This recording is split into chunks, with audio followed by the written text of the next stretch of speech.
They told me, just sign the $180,000 house over to your sister. She has kids. As if my sacrifice was automatic, as if my years of saving didn't count. What they didn't know was that I'd already moved faster. The legal transfer was done before their boxes ever hit my driveway. So when they arrived grinning ready to take over my home, they were met with a surprise that froze every smile in place, and the fallout that followed tore the family wide open. My name is Lauren Carter, and I work as a registered nurse in Columbus, Ohio. 12-hour shifts at Mercy General leave my feet screaming, my back aching, and my patience threadbare. But I kept pushing double shifts when they begged weekends at the clinic when the bills stacked too high. Every overtime hour, every cup of vending machine coffee was poured into one goal, a house of my own. After 3 years of saving, I finally held the keys. 3 bedrooms, 2 baths, a yard that could use love, but it was mine. Or at least it was supposed to be. Now, here I was, sitting across from my mother in my own kitchen listening to her talk, like the deed already belonged to someone else. "Sweetheart, you don't need all this space," Mom said, smoothing her skirt like she was chairing a board meeting. Her manicured hands folded the picture of authority. "Brinley has the twins to think about, and with Braden between jobs, 8 months between jobs," I said, sipping cold coffee. Working on his music career, Brinley cut in sharply, bouncing one of her boys on her hip. The other was in my hallway, dragging a marker across the wall. I clenched my jaw, praying it was washable. Dad cleared his throat from his chair, his contribution, as usual, a half-hearted note. "We found a studio downtown. Very modern. You'd like it. A studio. For me. The woman who skipped vacations, who worked Christmas Eve shifts, who ate peanut butter sandwiches at midnight to make the mortgage. A studio was their big solution. My life condensed into one box so my sister could spread her chaos through every corner of mine. Think of it as a fresh start, Mom chirped. Less responsibility, no yard work, no maintenance. You could focus on whatever it is you do. Whatever it is I do, I asked. You mean keeping people alive? But they weren't listening. They never did. Brinley was scrolling her phone, smirking like she'd already picked out curtains. "We can help with the mortgage. Once Braden's music takes off." My grip tightened on the mug. "I need to think about this." Mom's voice hardened instantly. "What's to think about family comes first, Lauren. Always. Always my sacrifice is never theirs." The sentence bloomed inside me like a bruise. Dad leaned forward, tone mild, but waited. "We're not asking you to decide right now. We just want to give you time before we start making arrangements. Not if. Before." The decision had been made. I was just the last to be informed. Brinley stood setting the baby down to chase his brother. "We already gave notice on our place," she tossed over her shoulder. "End of the month." "Of course." The notice filed before the conversation.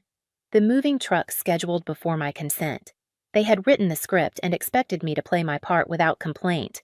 They packed up their toys and sippy cups filed out like they'd just wrapped a successful meeting.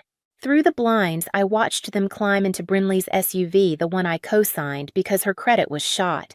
I sat alone at the table staring at the ring left by my cold coffee. My phone buzzed. "Selena, papers are ready. You sure I typed back more sure than I've ever been?" 3 weeks earlier, the cracks in their performance had already shown. Brinley had turned up uninvited, dragging the twins behind her. "Hey, sis," she chirped, breezing past me like it was her house, not mine. "Hope you don't mind. Brought the boys over to play." I minded. I always minded, but I swallowed it the way I always had. She roamed through the living room into the hallway, her eyes scanning like she was appraising property. One twin ran his small hands along the coffee table. "Mommy, can we live here?" he asked. Maybe someday baby Brinley answered without hesitation. Something cold slid into my stomach. She wandered into my office, held her phone up, started taking pictures. "This light is amazing, perfect for a nursery. Why are you taking pictures of my house?" I asked. "Just Instagram." Don't be so paranoid. But she wasn't posting. She was saving. The twin stretched his arms wide in the hallway, measuring with his little body. Kids don't do that without hearing it first. Brinley, I pressed what's going on. She laughed brittle. God, can't a sister visit? Her phone rang. She lowered her voice, pacing. Yeah, I'm here now. Bedrooms are perfect. Plenty of space for your equipment. Braden's equipment. Keyboard, amp. Drum kit collecting dust for years. Go ahead and start looking at trucks, she whispered before hanging up. Trucks, I asked. She flashed that fake, bright smile. So, I was thinking, what if I told you about an opportunity that could help us both? Go on. You work so hard. This house must be a lot to maintain. We could take over the mortgage. Well, most of it. You could downsize. Save money. Win-win. This is my home, I said flatly. And it's beautiful. But be practical, Lauren. Do you really need 3 bedrooms? When was the last time you even used your guest room last month when I had the flu and slept there so I wouldn't ruin my clean sheets? But I didn't bother saying it. It wouldn't matter. Brinley kept talking, layering guilt with fake cheer. We already talked to Mom and Dad. They think it's a great idea, really practical. After she left, I called Selena. They want my house? I said. Selena didn't laugh. Jesus, what did you tell her? That I'd think about it. Are you actually going to? Oh, I'm thinking about a lot of things, I said. Selena, you still work in real estate law, right? Yeah. Why? Hypothetically, if someone wanted to protect their property from family pressure. Her sigh crackled through the line. Lauren, how much family pressure are we talking? The kind where they've already decided I'm giving them my house and just haven't told me yet. Okay, she said slowly. Come by my office tomorrow. And listen to me, don't sign anything. Don't agree, don't even hint. I promised. But the truth was, I wasn't planning to just resist. I was planning to end the game before it began. The morning after Brinley's little nursery tour, I walked into Selena's office downtown. Brick facade, second-floor glass door with her name stenciled in neat black letters, Selena Price, attorney at law. She had that no-nonsense look on her face when I slid into the chair across from her desk. Tell me everything, she said. So I did every hallway measurement, every photo saved to a camera roll, every fake smile. Selena tapped her pen, her dark eyes narrowing the way they always did when she smelled manipulation. They're not asking, I finished. They're telling. It's just, they haven't told me yet. Selena leaned back. Then you have 2 options. You can wait for the ambush and fight while you're cornered. Or, I set the trap first, I said. She smirked. Exactly. The plan was simple, legal, airtight. Transfer my house into a single-member LLC. Once it wasn't in my personal name, the narrative changed, no longer Lauren's house but a rental property. Add a tenant with a signed lease, and suddenly, even if my family brought realtors or moving trucks, they were up against paperwork, not pleading. Business doesn't flinch when family cries, Selena said, pushing the forms toward me. Sign here, here, and here. My hand didn't shake. The ink bled steady and final. When she slid the stamped copies across the desk, I felt something loosen inside me, like I'd set down a weight I didn't know I'd been carrying. That evening, I stood in my driveway staring at the house I had fought for. 3 years of 12-hour shifts, meal prep Sundays, side gigs at the clinic. My hands still smelled faintly of antiseptic wipes and latex gloves. It wasn't a palace, but it was mine. And now it was protected. Still, I needed one more layer. Protection was good. Occupation was better. That's when the name surfaced again, Shiloh Gardner. I met her the next day at a coffee shop near Wright-Patterson Air Force Base in Dayton. I'd suggested the place because it was neutral, busy enough to keep us both comfortable, quiet enough for serious talk. She arrived 5 minutes early, punctual in a way only military training can ingrain. Uniform, neat hair, pulled back posture straight as a ruler. Lauren, she asked, offering a firm handshake. Shiloh, thanks for meeting me. We ordered coffee, sat by the window. She didn't waste time. I need housing immediately, she said. Orders came down fast. 2 kids, 8 and 10. Honor roll. I keep a clean home. I pay early, minimum 6 months, probably longer. Her directness was refreshing. No sob stories, no bargaining. Just facts. I need tenants who respect boundaries, I replied. Shiloh nodded once. That won't be a problem. She wrote a check right there, first month, last month, and deposit. The sound of the page tearing free was the cleanest noise I'd heard all week. When can we move in? She asked. Tomorrow, I said. Her relief was visible but controlled. Thank you. Truly. I smiled. No, thank you. That night, I walked through each room like I was saying goodbye to an old version of myself. I replaced the locks, filed the lease in a bright red folder labeled and time-stamped. Everything by the book. At 6:41 a.m. the next morning, my phone buzzed. Brinley, we'll be over with the truck around 10. So excited to start our new life in our new home. Can you Venmo the deposit? Braden found a great deal, exclamation marks like daggers. I stared at the screen and said nothing. Silence, I'd learned, could be sharper than any blade. By 10 o'clock, Shiloh and her kids were hauling boxes into the living room. They worked like a team, polite and methodical. The kids lined their things neatly against the wall. No crayons on my furniture, no juice boxes tipped onto the carpet. It struck me how little they took up space compared to my own family. This is perfect, Shiloh said, surveying the room. Thank you for trusting us.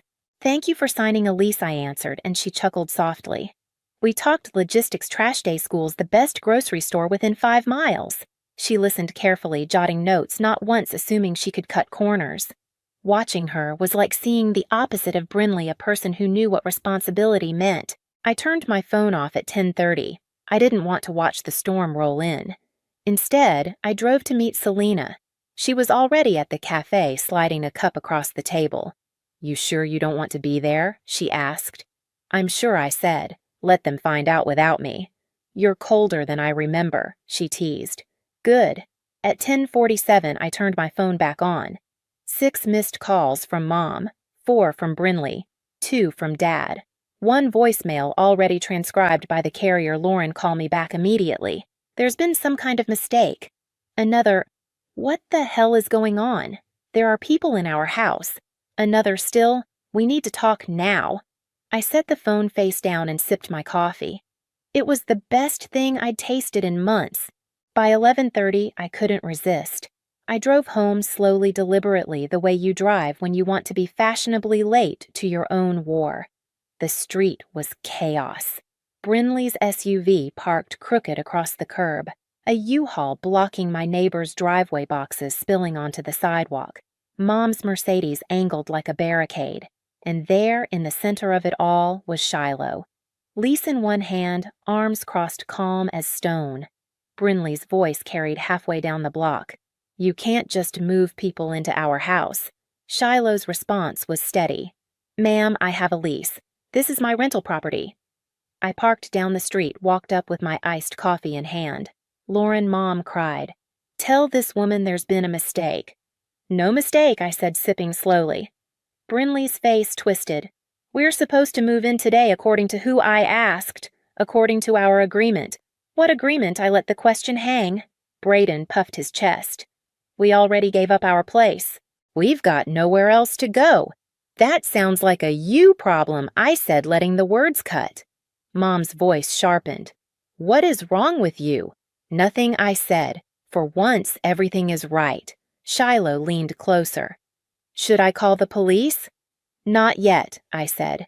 Give them a minute to process. Process what Mom demanded. I smiled into my straw. Actually, it's not my house anymore. I sold it. The silence that followed was thick enough to taste. The silence after my words, it's not my house anymore, I sold it, was like a clean blade through chaos. Even the twins stopped fussing. My mother blinked at me as if I'd spoken in another language. You. What? Dad asked, finally his voice hoarse. I sold it, I repeated calm, to an LLC. It's not mine anymore. Mom's eyes widened. You can't just sell your house without telling us. Watch me. For once, the power in the room belonged to me. I sipped my coffee, let the ice rattle in the cup. Brinley's face crumpled. We already gave up our apartment, she wailed. We've got nowhere else to go. Then you'll have to find somewhere else, I said evenly. That's what grown-ups do. They plan their lives. They don't plan mine for me. Braden stepped forward, tattoos flexing like that made him taller. This is hot up, Lauren. We counted on this. Counting on something doesn't make it yours, I snapped. You never asked. You just assumed. That's the difference. Shiloh's voice cut in firm and steady. Ma'am, should I call the police now? Go ahead, I told her. Brinley shrieked. You're really going to let strangers throw out your own family? Not strangers, I said, nodding at Shiloh. Tenants, with a lease. That's what makes it different. They belong here. You don't. The police arrived faster than I expected. 2 patrol cars pulling up, lights flashing, but no sirens. Neighbors peeked through curtains, curious eyes behind glass. The first officer approached calm, but alert. We got a call about trespassing. Yes, Shiloh said immediately, stepping forward, lease in hand. These people are on my rental property, refusing to leave. It's not her rental property, Brinley shouted. It's our house. The officer turned to me. Ma'am, do you live here? I shook my head. No, I used to. I sold it to an LLC. Ms. Gardner has a valid lease. Can I see it? Shiloh handed over the folder. The officer flipped through it, nodding slightly. Looks in order. He turned back to my family. Folks, you need to leave. This is private property. Family disputes don't give you the right to trespass. My mother gasped. She's our daughter. You can't just... I understand, the officer said gently but firmly. But the law is clear. You don't have permission to be here! Brinley gestured wildly at the U-Haul. What about our stuff? Where are we supposed to go? That's your responsibility, the officer replied. You'll need to take it elsewhere. I let the words land like stones. Maybe you should have thought of that before giving up your apartment, I added. Brinley's lip trembled. You're heartless. No, I said. I'm done being your safety net. The officers stood by while my family began reloading the boxes they'd so confidently unloaded earlier. Braden muttered curses under his breath, every other word an obscenity. Language, Shiloh said sharply, nodding at her kids peeking from the doorway. Her tone carried more authority than his bluster ever would. Braden glared at her. Don't tell me what to. She straightened, still calm. You're on my property. You don't like my rules, leave faster. Even the officer smirked at that. Mom busied herself directing the packing, her jaw tight, her pride bleeding through every movement. Dad kept his head down, carrying boxes in silence, as if by avoiding eye contact, he could avoid responsibility. 20 minutes later, the U-Haul's door slammed shut. My parents' cars idled in the street engines, humming like muted anger. Brinley stood in front of me, mascara-streaked arms crossed like she was the injured party. I can't believe you'd do this to your own sister, she spat.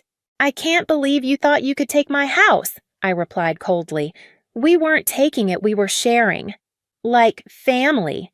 Sharing without asking is taking, I said. You don't get to rename theft and call it love. Her face twisted, but she had no comeback. The officers waited until the last box was packed before giving a final nod. All right, folks, time to clear out. My family reluctantly climbed into their vehicles.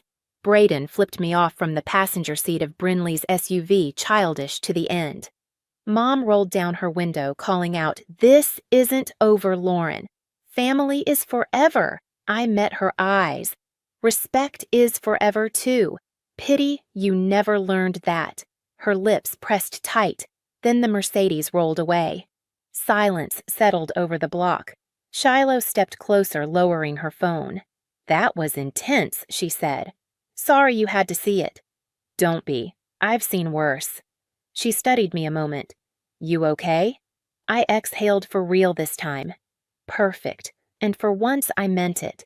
The fallout came fast. By the time I got home from work the next night, I had 20 voicemails and nearly 50 texts. Mom, Lauren, we need to sit down and fix this mess. Your sister is devastated. Dad, this has gone too far. Call me back. Brinley. The twins keep asking why Aunt Lauren doesn't love them anymore. Hope you're happy. Braden. You're a selfish... Karma's coming for you. Delete, delete, delete. I didn't owe them my ears anymore. Selena texted, Do not engage. Let the silence work for you. She was right. Silence has weight. It forces people to hear themselves. But the campaign didn't stop there. Brinley took it to Facebook, posting dramatic photos of the twins looking sad on a couch. Please keep my family in your prayers during this difficult time. My sister chose money over family, leaving us homeless. The boys don't understand why Aunt Lauren doesn't love them anymore. The comments piled up. So sorry, hun, those poor babies. Family is everything. I screenshotted everything and closed the app. It stung, of course, but mostly it felt familiar. This was the same script they'd used on my brother Eli years ago when he refused to give his signing bonus to fund Brinley's wedding. Same guilt, same family first mantra. Different target. And this time, the script was failing, because I wasn't playing the part. 3 nights later, the phone rang with a number I hadn't seen in years. Eli. Lauren, he said, voice rough but warm. I heard about the house. Good for you. Really? I asked, half laughing. Really? About damn time someone grew a spine with them. I leaned against the counter, relief rushing through me. You know what they're saying, right? On social media, I do. Don't read it. It's poison. They did the same thing to me. What do you mean he told me everything, how Mom had demanded he hand over $25,000 for Brinley's wedding, how the relatives called him selfish, how he walked away and never came back. They use guilt as currency, he said. And the moment you stop accepting it, you're free. His words hit like oxygen in my lungs. That night as I lay in bed, I realized the confrontation wasn't just about property. It was about years of being cast as the strong one, the giving one, the one who would never say no. Now, I had, and the world hadn't ended. The dust didn't settle right away. If anything, the storm grew louder once the moving truck disappeared from my street. My phone became a weapon against my peace calls every hour, texts piling faster than I could delete them, Mom begging, Dad warning, Brinley crying, Braden threatening. I let them all go to voicemail. Silence was my new armor. By Friday night, I had 23 missed calls and 47 unread texts. I deleted every single one without opening them. For the first time in years, I wasn't obligated to listen. Then came the next level, the casserole ambush. I came home from a grocery run to find Mom sitting on my front steps, a glass dish perched on her lap. Tuna noodle casserole, the same one she used to make when I was a kid and wanted comfort food. Lauren, she said, standing as I approached. We need to talk. No, we don't. Please, 5 minutes. Just 5 minutes. Against my better judgment, I let her in. She set the dish on my counter like it was an offering to a god she'd offended. Your sister and the twins are staying with us, she said. It's not sustainable. They need a real home. Then she should find one. With what money she gave up her apartment because she thought she assumed I cut in. She never asked. That's the difference. Mom sank into a chair, smoothing her skirt the way she always did when she needed control. Honey, you're stronger. You can handle more. That's why we've leaned on you. I stared at her. When's my birthday? She blinked. What? When is my birthday? June 15th. June 22nd, I corrected. You missed it by a week. Do you remember my nursing school graduation date? Her silence was the only answer. But you remember Brinley's birthday, her high school graduation, her wedding, every detail down to the cake flavor. That doesn't mean I love her more, doesn't it? She pressed her lips together, then opened the casserole dish. The smell of canned tuna and cream of mushroom filled the kitchen. I made this from scratch, she said softly. You made it from a recipe card you've had for 20 years, I replied. Food doesn't fix this. Her sigh was long, weary, practiced. I don't know who you've become. I looked her straight in the eye. The daughter who finally stopped being your doormat. The campaign didn't stop there. Brinley doubled down on Facebook, posting sad photos of the twins with captions dripping in guilt. Still homeless thanks to my sister's selfishness. Please pray for us. The comments flooded in. Those poor babies. How could anyone do that to children? Family is everything. But Eli, my brother who'd been cast out years before, called me. I saw the posts, he said. It's the same playbook they used on me. Don't fall for it. He drove down that weekend, and over coffee, he told me the whole story. how Mom had demanded his $25,000 signing bonus for Brinley's wedding, how the relatives called him ungrateful, how he finally packed up and left. They make villains out of the ones who say no, he said. But you know what? None of those relatives offered to help Brinley themselves. Not Aunt Patricia with the 4-bedroom house. Not Uncle Mike with his shiny new boat. Not Cousin Jennifer with her 6-figure salary. They just wanted me to pay. It clicked then. It wasn't about family loyalty. It was about convenience. Guilt was easier than generosity when the sacrifice came from someone else. The pressure escalated one last time. A lawyer called David Chen from Chen & Associates claiming Mom wanted to pursue a case of financial elder abuse. I nearly laughed. She's 58. Selena wasn't amused. They're fishing Lauren. Don't worry. There's no case. You sold your own property clean and legal. She's wasting money on lawyers who'll take any retainer. How much money, I asked. $5,000 at least. For a moment, I almost felt bad. Almost. Finally, I went to my parents' house. I was tired of shadow wars. If there was going to be an ending, I wanted to deliver it myself. The living room looked like a daycare explosion, juice boxes on the table, toys on the floor, cartoons blaring. Brinley sat in her pajamas at 6 p.m., the twins climbing over her like furniture. I stood. They sat. And I laid out my case like a nurse delivering rounds. Brinley, when you needed a cosigner for your car, who did you ask? You, she admitted. And when you needed help with daycare bills, you helped, she muttered. And when you wanted a weekend free to go to that concert. You watched the twins. I turned to Mom and Dad. But when I needed help, when I graduated nursing school, when I was sick and couldn't work for a week, when I saved for this house. Silence. You only see me as the strong one, I continued. The one who can handle everything. The one who should sacrifice. But you never stop to ask what I need. That's not true, Mom said weakly. Prove it. Tell me one time in the last 5 years when my needs came first. They couldn't. Not a single example. So I told them the truth. I'd already moved out. I had a downtown apartment, quiet and mine. The house was gone, sold, legal, over. Mom's eyes filled with tears.